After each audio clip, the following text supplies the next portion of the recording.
Chad Hasty Show, News Talk, KFYO. Thank you very much for tuning in today. We go to the phones. Republican strategist Matt Mackowiak joins us this morning. Matt, good morning. How are you?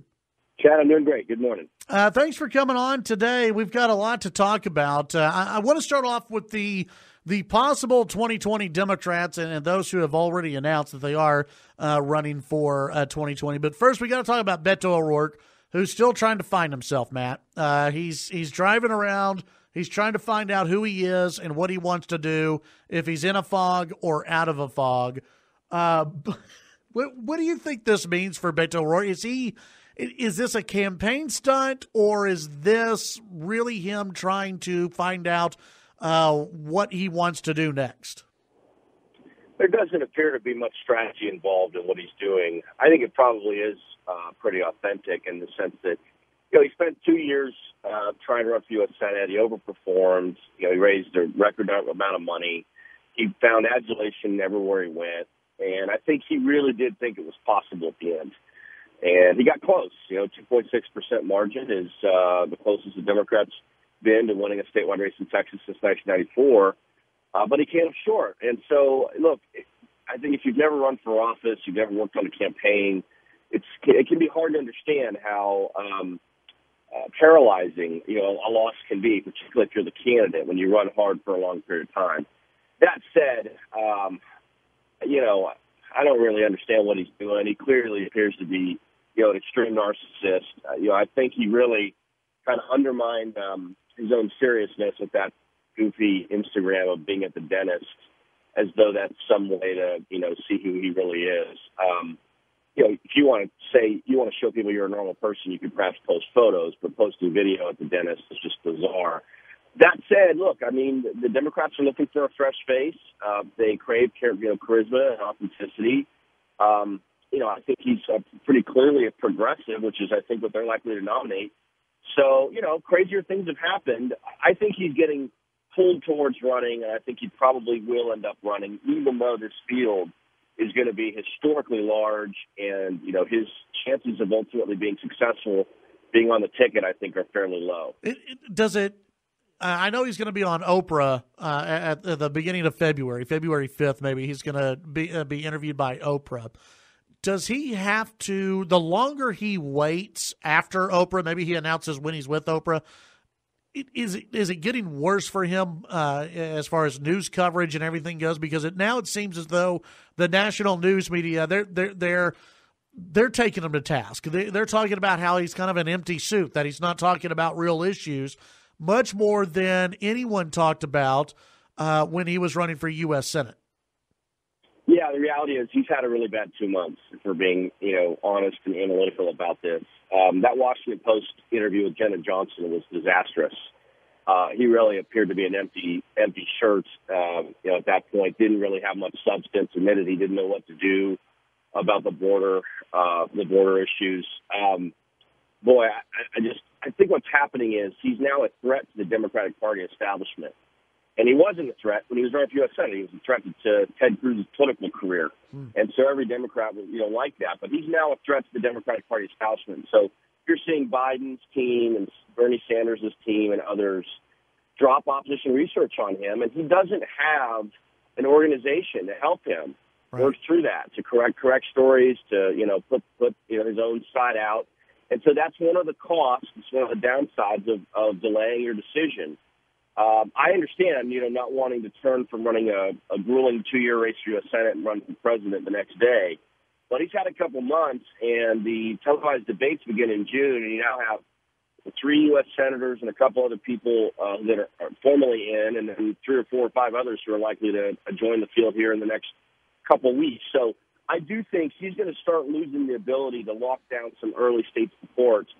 And I think he's feeling the pressure, which is part of why he's trying to figure out if this is something he wants to do or not. He did. One of his former city council mates in El Paso told a national newspaper an interesting thing. They said they don't think he's comfortable. He hasn't yet come to the conclusion that he's ready to be president of the United States. And that's something I think you can really kind of empathize with, right? It's a pretty heavy and awesome responsibility.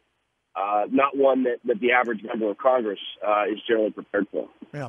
Visiting with Matt Mackowiak. Let's take a look at some of those who have announced. Kamala Harris announcing yesterday that she's running for president. What do folks need to know about her? And it seems to me she is one of those definite top tier candidates for the Democrats.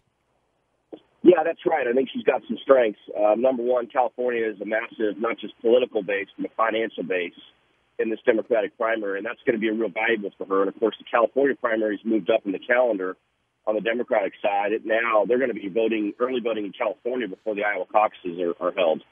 So she could have a big win with considerable delegates associated with that early on. It could hold her over.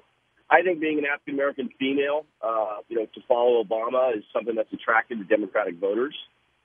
She's sitting U.S. Senator. She was Attorney General of California. She was a prosecutor before that. I think her downsides are she's only been in the Senate 2 years, so there'll be a question as to whether she's really prepared to be president.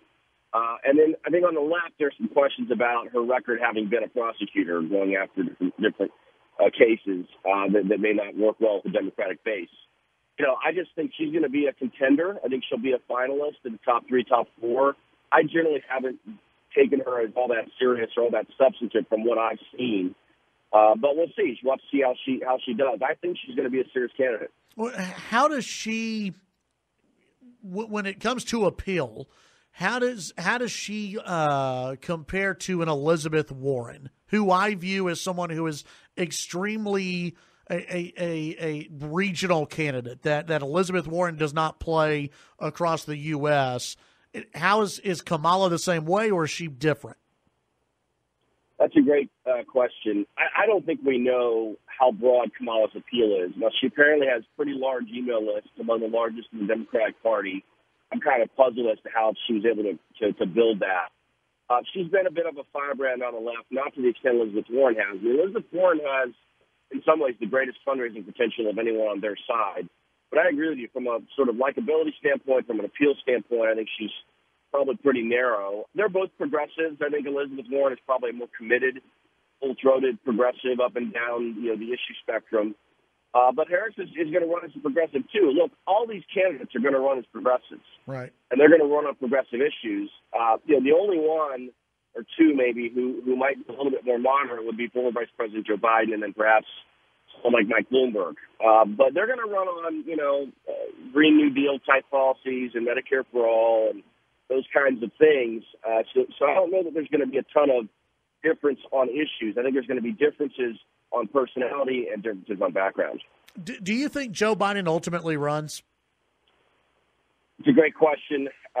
He's the one person on the Democratic side that worries me most about Trump's reelect, because I think he can absolutely affect Trump's map from 2016. I think he would likely flip Pennsylvania, and he could absolutely compete in states like Michigan, Ohio, Wisconsin. I'm not convinced Biden can be nominated. I think this Democratic Party has moved pretty far to the left. He's going to have problems with, sort of leading the fight on the crime bill and some of the Need to Hill stuff from his past.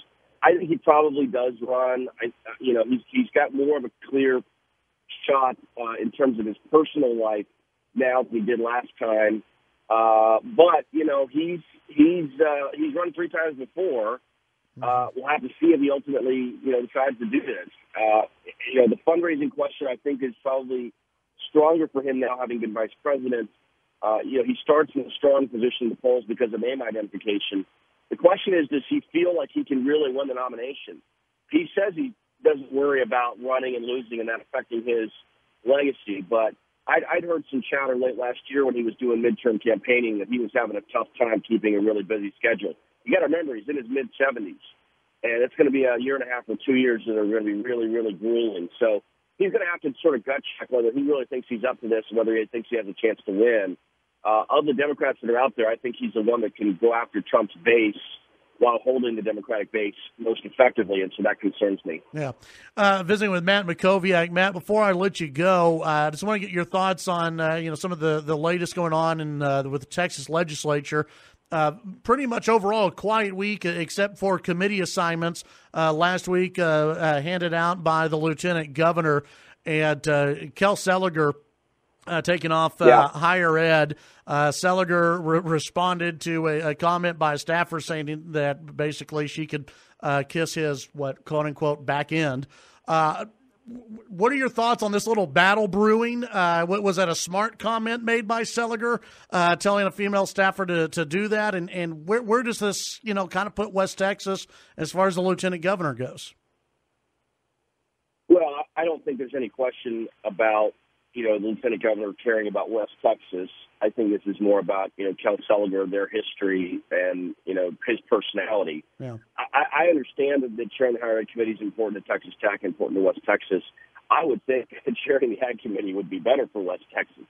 So I'm kind of puzzled about that to begin with. It's possible Seliger was, liked chairing higher ed, had done it before, wanted to keep doing it. So it clearly wasn't his preference. But look, it's up to the lieutenant governor to appoint, committee chairs. I think the one question about this is sort of how mad is Kel Seliger? Because you've got, a 60% threshold to bring bills to the floor in the Senate, and there are exactly 19 Republicans in the Senate out of 31, which is exactly 60%. So if Seliger really wants to, lash back at Patrick, he'll do it with his votes on the floor on key issues. I ultimately think he won't do that. He might do it on one or two things here and there, which is what he did last time, but I think he'll probably play ball because, again, he's going to want, things. He's going to want things for his district, for West Texas. He's going to have issues he cares about. He's going to have bills he wants to carry. And going to war with the lieutenant governor is not a good strategy for success in legislative session. So I understand he's frustrated. He wanted to keep his same chairmanship, but obviously the lieutenant governor made a different decision. I think the fallback option there, the ag committee, is a pretty good place to be. I think the ag committee is probably pretty pleased he's there. Yeah. Matt, tell folks how they can sign up for your newsletter and what your podcast is on. Yeah, so listeners out in West Texas will be interested to know the most recent podcast episode is with an energy expert. We talk a lot about Texas and the Permian Basin, the Delaware play. This guy's named John Centera. He's the president of Texas Alliance of Energy Producers, basically the independent producer association. You can find the podcast, which is called Mac on Politics, in the iTunes Store, on Google Play, on Stitcher, on Spotify, and on the web at mackonpoliticspodcast.com. And my column runs in the Washington Times every Thursday. You can find it there as well. And then finally, Must Read Texas, our morning newsletter for Texas news. We take all the news around the state, put it in one email, and deliver it to your inbox by 9 a.m. You can sign up at mustreadtexas.com, which includes a free 1-week trial. All right. Very nice. Matt, as always, appreciate your time. We'll visit with you next week. Look forward to it. Take care. That's Matt Mackowiak.